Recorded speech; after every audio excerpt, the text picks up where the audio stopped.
Merry Christmas. Well, it's Boxing Day now. Hope you all had a good Christmas. I'm wishing you all a good New Year. Hope you, and to your families and loved ones. I hope this is the last Christmas that Lucy Letby will be falsely, kidnapped by the state, essentially, isn't she? The last year that she'll be behind bars illegitimately, not only for crimes that she did not commit, but for crimes that didn't occur, that nobody committed, albeit, as we are seeing, there were instances of gross medical negligence leading certainly to the death of one baby, but there'll probably be other cases similar to that, I should think, perhaps not as stark as that, but certainly elements of their treatment will be found wanting, and certainly have been found wanting when you listen to Dr. McConville's podcasts, for example. Failures of treatment, failures of giving liquids, glucose, things like this.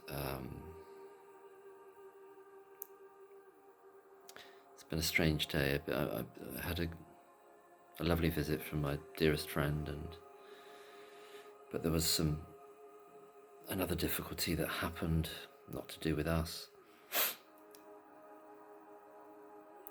There's a lot of darkness in the world and dark energy about, but there's a lot of goodness and light as well.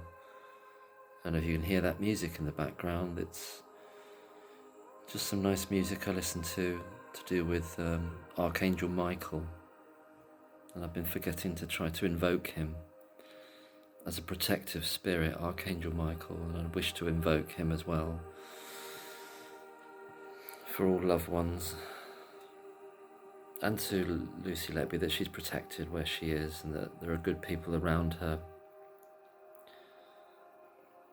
who believe in her and that will protect her, and that there are energies outside of the physical, metaphysical energies that will protect her as well, as this period of time moves on towards her exoneration, because it is going to happen. It will be happening. It's just about, as I just answered, I'm trying to answer as many comments as possible. I'm sorry if I miss some, but I do read as many as I can, and I do answer as many as I can. I just sometimes miss some as well, though. But I do appreciate them, and I appreciate anyone who's listened to any videos, and I appreciate all the people who are making videos about this very very affecting and very heartrending, really, and upsetting state of affairs that's happened, the injustice. I was telling my friend today, my dearest friend, that a lot of people that feel very involved in this. I'm not saying it has to be necessarily the case, but I suspect, and I've certainly felt this from talking to a lot of people and the way people talk, that they've experienced injustice in different forms in their lives, and it might be on behalf of other people or on behalf of themselves. It could be things like workplace bullying or in other settings, that type of thing, being blamed for things that they haven't done. I'm not saying that's inevitable, because that may not have happened to everyone, but they can still feel just as strongly about seeing it, witnessing the injustice of that when it does happen. And they've got a strong sort of moral centre. It's Christmas Day, it's gone Christmas Day now. I had occasion to I didn't call the police, I made another police report because of a situation I'm dealing with, but I've lost faith in the police. I've lost faith in them, but I'm not sure, what else I can do. Anyway, it's not about me. No, I mean, we sometimes put little bits of our life into videos as well, don't we? Or sometimes you can put a lot of it in, and that's all right. There's nothing wrong with that. I like listening to people just talking about their life as well and experiences sometimes, you know. It's a difficult thing to talk about. I will say that, you know, it involves psychopathy and a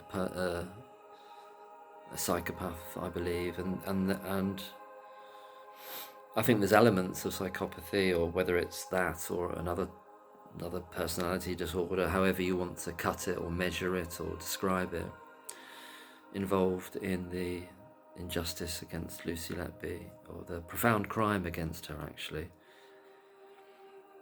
And in just answering some, or just responding to some comments there, and I was thinking the other day or the other morning, that, you know, the crime is against Lucy Letby and her parents and other family members and her dear friends that miss her, her colleagues that miss her. It's also against the parents of the baby who have lost babies and had babies who they've been misled and told that those babies were deliberately harmed or even taken from them completely. And and there's a great injustice against the babies themselves, against the souls of those innocent babies, that their experiences have been lied about. Now, whether it's the babies that are no longer with us, who didn't become children, didn't become older children, I should say, didn't grow up to be older children, or babies that may have been harmed, but harmed by medical mistakes, medical errors, or just the failures of that unit, but not harmed deliberately, certainly not by Lucy Letby, but by a system that was failing them.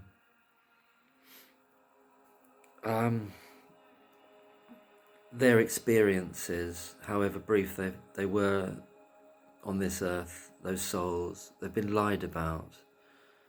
And I think wherever those souls are, I would like to think that they're aware of this, and they're aware of the wrongness of it, because they know, the wisdom of the soul knows that they weren't in the presence when they were in the presence of Lucy Letby. They were in the presence of someone who was caring for them. And they know how wrong the lies are. And I think I want to think they're working from the other side, or another side, the further shore, however you want to characterize it, to influence and to protect, and to give us all who are very affected by this and deeply involved in it in an emotional and indeed in spiritual way, I believe, strength to, and I think we have that now. I think we have it individually, but I think we also have it in concert. We have it together, because I think there's a real sense of people have come together over this in a very strong way. And I think people responded quite a lot to that that graphic I put up, from the quote from Hannah Arendt, if that's how you pronounce her name. I've not read any of her books, but I've read some little quotes, and I like that one. And we're all very, very done with the idea that they can make us live in a world of lies, you know, whether it's about this individual set of circumstances that were lied about, or any number of other circumstances that we're being lied to about. And we've had it with that. We've had it with that on a spiritual level, and there are movements being made incrementally throughout the whole world with individuals, and coming around this awful injustice to a dedicated and kind and obviously gentle and innocent person is one of the effects of a growing awareness of lies told on an industrial scale that go through all these different institutions that we're meant to roll over and just think it's acceptable, or that we will allow it, actually. And that's what's happening on an energetic and spiritual level. We're saying we're not going to allow this. not on our watch. And things happen obviously on a pragmatic level, and people like Mark MacDonald, all those experts working away, and all the other people doing videos and commenting under videos and talking to each other and mentioning things to people in their lives and thinking about it. Energetically, it's all moving towards something very positive in this particular situation. Anyway, all the best for 2025, and hopefully this Christmas just gone, well, I know if Boxing Day or the Christmas we're in, as it were, this period, hope to God and to the angels and to Archangel Michael that this is the last Christmas that Lucy Letby is wrongly behind bars. It will be, I think, her 5th, this one, and that's 5 too many. That's 5 too many. But hopefully it will be the last one, and she will be back with her family and friends at some point in this coming year. I hope so, and I know that you all hope so too. God bless. Take care.